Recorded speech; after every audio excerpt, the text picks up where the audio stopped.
శుభం వ్యాధు శ్రీ గురుభ్యో నమః. మీనరాశి వారికి డిసెంబర్ 15వ తారీఖు నుండి 31వ తారీఖు వరకు ఏ విధంగా ఉంటుందన్న విషయాన్ని మనం ఇప్పుడు విశేషంగా తెలుసుకోవడం ప్రయత్నం చేద్దాం. మీనరాశిలో రాహు యొక్క ప్రభావం కనబడుతోంది, ద్వితీయంలో బృహస్పతి యొక్క ప్రభావం కనబడుతోంది, సప్తములో కేతు, అష్టములో శుక్రుడు, భాగ్యస్థానంలో కుజుడు, రవి, అలాగే రాజ్యంలో బుధుడు, వ్యయం ఖర్చు పెట్టే స్థలంలో మనం చూసుకుంటే శనీశ్వరుడు కనబడుతున్నాడు. ఈ మీనరాశి వారికి లగ్నంలో రాహు యొక్క ప్రభావం వలన కొంతవరకు ఏదో మాయాధనం వస్తుందని చెప్పి లేని దాన్ని ఉన్నట్టుగా ఒక భ్రమలో ఉండి జీవితం గడపడానికి చేసే ప్రయత్నాల్లో కొంత మిస్ఫైర్ అయ్యే అవకాశం ఉంటుంది. కాబట్టి కొంచెం ఆచితూచి వ్యవహరించండి.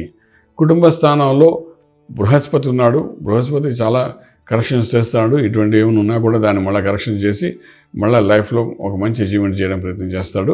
అంచేత భయపడక్కర్లేదు. అలాగని మనం చూసుకున్న శుభవార్తలు వింటారు, శుభమైన కార్యాలు చేస్తారు. అలాగే శంకుస్థాపన, భూమి పూజ, ఇటువంటి రకరకాలైన శుభమైన కార్యాలన్నీ కూడా మీ చేతుల మీద జరగడానికి అవకాశం అయితే బాగానే కనబడుతుంది. ఇంపోర్ట్ ఎక్స్పోర్ట్ వ్యాపారంలో లాభదాయకంగా కనబడుతుంది. లాభమే ఇంపార్టెంట్గా అనుకుంటూ ముందుకు చేసే ప్రయత్నాలు మోస్ట్ సక్సెస్ఫుల్గా అయ్యే అవకాశం బాగానే కనబడుతుంది. అలాగే శుభార్తలు అంటే వివాహము, అదేవిధంగా మనకు గృహప్రవేశము, శంకుస్థాపన, ఇలాంటివన్నీ కూడా చాలా అనుకూలంగానే కనబడుతున్నాయి. అలాగే మనకు ట్రేడింగ్ చేసేటప్పుడు నంబర్ 1 ఎంట్రీ పాజిటివ్గా మీకు పనిచేస్తుంది. ట్రేడింగ్లో ఇన్ఫ్రాస్ట్రక్చర్ మీద కాన్సన్ట్రేట్ చేయండి. అలాగే పవర్ ప్లాంట్స్ మీద కాన్సన్ట్రేట్ చేయండి, సక్సెస్ఫుల్ అయ్యే అవకాశం ఉంటుంది. ఆర్థిక వ్యవహారాలకు వచ్చినప్పుడు ఆర్థికంగా కొత్త ఉద్యోగ ప్రయత్నాలు ఏవైతే మీరు చేస్తున్నారో చేయండి, సక్సెస్ఫుల్ కనబడుతుంది. అరౌండ్ 15 to 20% హైక్స్తో ముందు వెళ్ళే అవకాశం ఉంటుంది.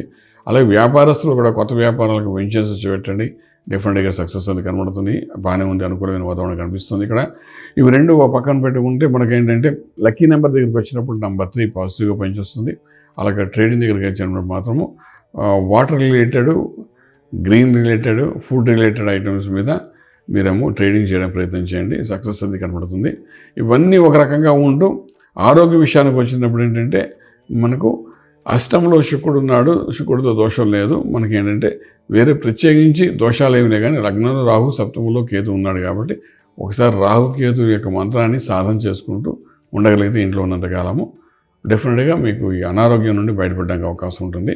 ఏదైనప్పటికీ ఓవరాల్గా మీనరాశి వారికి కొన్ని సమస్యలకి పరిష్కార మార్గాలు అయితే కనబడతాయి. కొన్ని సమస్యలు పరిష్కారం అవ్వకుండా అలా ఉండిపోతాయి, క్రానిక్ ఇష్యూ కింద. అంచేత మీరు ఇవన్నీ చూసుకుంటూ జాగ్రత్తగా అక్కడ దక్షిణామూర్తి మహామంత్రాన్ని, గురుమంత్రాన్ని కానీ సాధన చేసుకుంటూ ముందుకెళ్ళడం కానీ ప్రయత్నం చేయగలిగితే డెఫినెట్లీ కొన్ని సమస్యలు పరిష్కారం అవుతాయి. రాజమార్గంలో రాజ్యం పొందగలుగుతారు. శుభం వ్యాధు. పూర్తి వివరాలకు సంప్రదించండి శ్రీ వేదమాత గాయత్రి జ్యోతిష్యాలయం, బ్రహ్మశ్రీ మంతా సూర్యనారాయణ శర్మ గారు, Srinilayam, first floor, 101, Sai Vaibhav layout, Chitrapuri colony పక్కన, కాజాగూడ, హైదరాబాద్ 500008.